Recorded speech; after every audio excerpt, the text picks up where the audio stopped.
Yra žmonių, kurie visą gyvenimą lieka pradėtojais, bet niekada netampa užbaigėjais.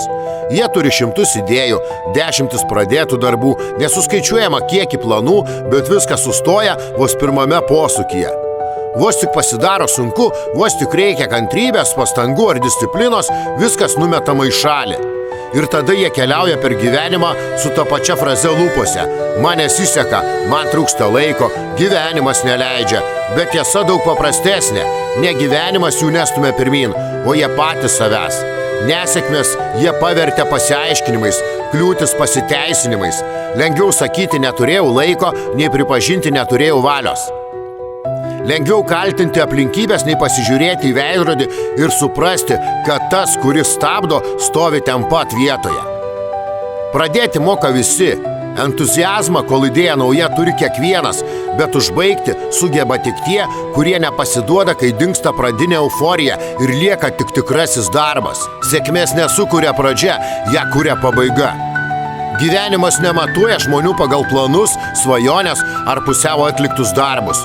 Jis matuoja pagal tai, kas buvo padaryta iki galo.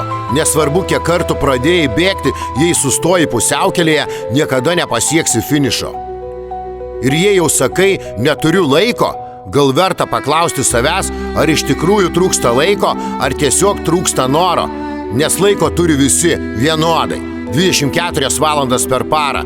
Skirtumas tik tas, kad vieni jį panaudoja iki paskutinės minutės, o kiti tiesiog padėjoja, kad jo nėra. Po velnių, jei kažką pradedi, tai turėk stuburą ir tai pabaig. O jei žinai, kad neturėsi nei kantrybės, nei ryžto, nei tikros motivacijos, geriau net nepradėk, nes nebaigti darbai ne tik nekuria rezultato, jie gadina požiūrį į tave patį. Nebaigti darbai parodo žmogų, kuris save nuolat nuvilia. Kartais didžiausias skirtumas tarp tų, kuriems sekasi, ir tų, kurie skundžiasi, nėra talentas, pinigai ar stebuklingas laikas. Tai tiesiog paprasta tiesa. Vieni finišuoja, kiti sustoja ir ieško pasiteisinimų. Ir kol nebus pabaigos, nebus ir pergalių. Real Dreams.